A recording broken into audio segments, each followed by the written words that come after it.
आप देख रहे हैं लाइव इंडिया हर पल। नमस्कार, आप देख रहे हैं लाइव इंडिया हर पल। मैं हूं आपके साथ रेखा मिश्रा। भारतीय जनता पार्टी ने मंगलवार को गुवाहाटी में 2026 के असम विधानसभा चुनाव के लिए अपना संकल्प पत्र जारी किया है। आपको बता दें कि भाजपा के संकल्प पत्र में कई सारी बातें हैं। इस समारोह में केंद्रीय मंत्री निर्मला सीतारमण और सर्बानंद सोनोवाल, मुख्यमंत्री हिमंत बिस्वा शर्मा, राज्य बीजेपी के अध्यक्ष दिलीप सेकिया और अन्य लोग मौजूद थे। मुख्यमंत्री हिमंता बिस्वा शर्मा की बात करें तो उन्होंने राज्य के में समान नागरिक संहिता और 2 लाख नौकरियों का वादा भी किया है। मुख्यमंत्री ने कहा कि हम असल में यूसीसी लागू करेंगे, उसमें 6ठी अनुसूची और एसटी क्षेत्रों को शामिल नहीं किया जाएगा। हम लव जिहाद के खिलाफ कड़े कदम उठाएंगे। हम असम को बाढ़ मुक्त बनाने की कोशिश करेंगे और पहले 2 वर्षों में हम 18,000 करोड़ रुपए खर्च करेंगे। हम अगले 5 सालों में 2 लाख नौकरियां देंगे। हम एक जिला, एक मेडिकल कॉलेज, एक विश्वविद्यालय, एक इंजीनियरिंग कॉलेज बनाना चाहते हैं। वहीं अगर असम बीजेपी अध्यक्ष दिलीप सेकिया की बात करें तो उन्होंने कहा कि बीजेपी का लक्ष्य एक सुरक्षित असम, एक विकसित असम बनाना है। सेकिया ने कहा 2026 का चुनाव असम के लोगों के लिए बहुत महत्वपूर्ण चुनाव है। बीजेपी एक सुरक्षित असम बनाने के लक्ष्य के साथ यह चुनाव लड़ रही है। हम इस चुनाव के लिए तैयार हैं। हमारा संकल्प एक सुरक्षित असम, एक विकसित असम बनाना है। संकल्प पत्र तैयार करने के लिए हमें राज्य के विभिन्न हिस्सों से 2.45 लाख सुझाव मिले।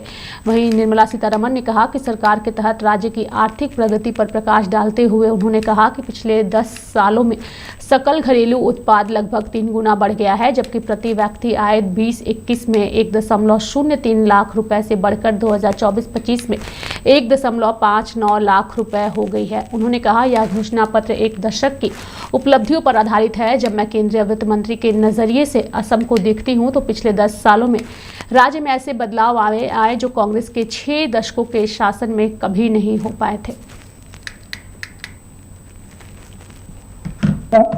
आज हमारे मैनिफेस्टो उद्घाटन के लिए भारत सरकार की वित्त मंत्री निर्मला सीतारमण जी का जो उपस्थिति है, ये उपस्थिति एक सिग्नल देते हैं, सिंबलाइज करते हैं कि असम का डेवलपमेंट खाली असम सरकार अकेला नहीं करेगा। भारत सरकार और असम सरकार मिलके प्रधानमंत्री जी का सपना और असम वासियों का जो आशा आकांक्षा, इनको वास्तवायित करने के लिए हमारा पार्टी और हमारे दोनों सरकार, भारत सरकार और असम सरकार, एकजुट होकर काम करेगा। बहुत बहुत मैं बताना चाहूंगा, once we come back to power without disturbing the rights of the tribal and other ethnic communities of Assam, we are bringing uniform civil code within a period of 3 months. We are also bringing a tough legislation against love jihad and land jihad. We will also empower the district commissioners of Assam to enforce illegal expulsion, Illegal Immigrants Expulsion Act 1950, whereby a district collector, district magistrate is authorized to evict a foreigners within 24 hours. We will completely unleash a legal battle against the illegal encroachers in our forest land, in our land, and will evict the last inch of, will secure last inch of lands from the Bangladeshi infiltrators. We have committed that we will provide 2 lakhs government employment, will enhance our monthly reimbursement to our women from 1,500 to 3,000 in phased manner. We will provide shelter by constructing houses to 15 lakhs poorest of the poor people. We will also give land rights to our tea garden workers. We will enhance their daily wages from present to 80 to 500 in phased manner, and we will also try to make our 40 lakhs women self-help group member Lakpati Didi within 5 years. We will also implement a new concept: one district, one engineering college, one district, one medical college, one district, one university. We will also spend 5 lakhs crore in creating new infrastructure in road sector, in inland water transport, in aviation and in railway. So in nutshell, we will take Assam to a position where Assam can be a contributory state in the journey of India's growth trajectory rather than remain as a dependent state. Of course, this is like, the background of the preparation of the Sankalp Patra. We went to the people, Barak, Brahmaputra, Pahar, Bhayam, all like part of the state of Assam. We went house to house and collected the people's suggestion what to do in the next town. So it is the people's suggestion ultimately which has helped us to create this particular historic document, Sankalp Patra.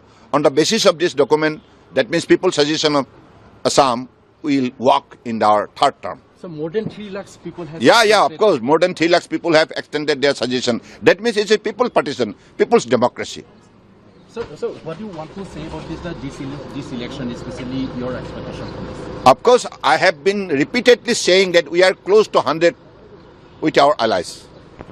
जी बिल्कुल लगाने जा रही है और मैं तो ऐसा मानता हूं कि सारे रिकॉर्ड तोड़कर बीजेपी इस बार असम में जीतेगी, क्योंकि जिस प्रकार से मोदी जी के नेतृत्व में हमारे मुख्यमंत्री हेमंत बिस्वा शर्मा जी ने कार्य किया है, एक बहुत पॉजिटिव वेव आसाम में इस बार दिखाई पड़ती है और एक मैसिव इस प्रकार की जीत आसाम में बीजेपी को मिलेगी। लेकिन सर, जो कांग्रेस अक्सर स्टेट मैनिफेस्टो में सीधी कैश ट्रांसफर स्कीम लाती है, युवाओं को जो अनएम्प्लॉयमेंट के शिकार है उनके लिए, तो जो घोषणा पत्र कांग्रेस का होता है दक्षिण के कुछ राज्य में असर देखा, क्या कांग्रेस को फायदा मिलेगा उससे कुछ? देखिए, कांग्रेस का घोषणा पत्र का कोई असर नहीं है, न वो महाराष्ट्र में हुआ, न वो हरियाणा में हुआ, न वो दिल्ली में हुआ, न कहीं उनके घोषणा पत्र का कोई असर नहीं है, क्योंकि लोगों को पता है कि ये चुनकर भी नहीं आने वाले और कांग्रेस को भी ये पता है कि हम चुनकर नहीं आने वाले, तो वो तो लोगों को किसी भी प्रकार से प्रॉमिस करती है। वो तो ये भी कह सकती है कि हम ताजमहल हर एक को बांध कर देंगे, हम हर एक को ताजमहल बना कर देंगे, लेकिन वास्तविकता क्या है लोगों ने देखा है, किस प्रकार से विकास होता है ये लोगों ने देखा है, इसलिए कांग्रेस पर किसी का भरोसा नहीं है। सर, इंटरनल सिक्योरिटी के लिए नक्सल एक बड़ा थ्रेट हुआ करता था। अमित शाह जी ने कल कहा जो सरकार ने डेडलाइन तय किया था 31 मार्च, उसको हमने पूरा कर दिया, भारत नक्सल मुक्त हो गया। देखिए, मैं प्रधानमंत्री मोदी जी का और हमारे गृह मंत्री अमित भाई का बहुत बहुत अभिनंदन करना चाहूंगा, उनका आभार व्यक्त करना चाहूंगा कि जिस प्रकार से नक्सल के खिलाफ बहुत दृढ़ता से उन्होंने लड़ाई लड़ी।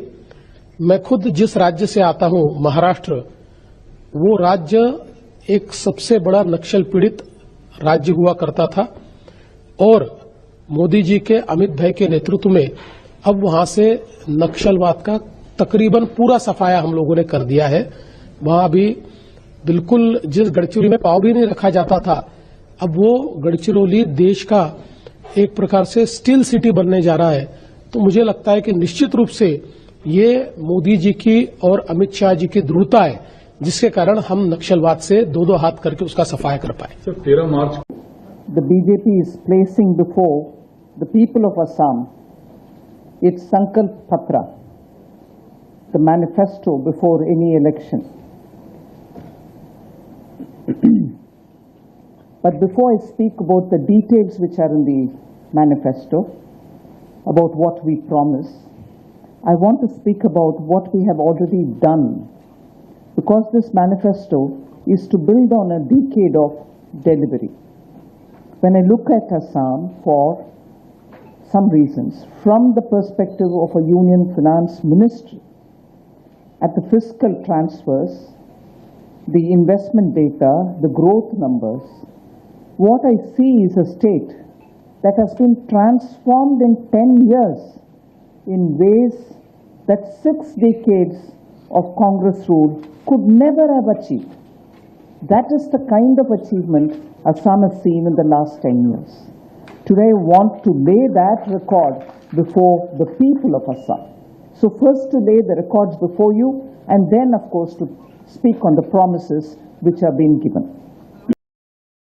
तो असम विधानसभा चुनाव को लेकर के बीजेपी ने अपना संकल्प पत्र जारी कर दिया है और इस संकल्प पत्र में राज्य की जनता से कई सारे वादे किए गए हैं और कहा गया है कि अगर हमारी सरकार बनती है तो इन सारे चीज़ों पर राज्य के लिए न केवल पार्टी कार्य करेगी बल्कि विकास की गति को भी आगे बढ़ाएगी। मेरे साथ फिलहाल अभी के लिए इस खबर में इतना ही। आप देखते रहिए लाइव इंडिया हर पल। नमस्कार।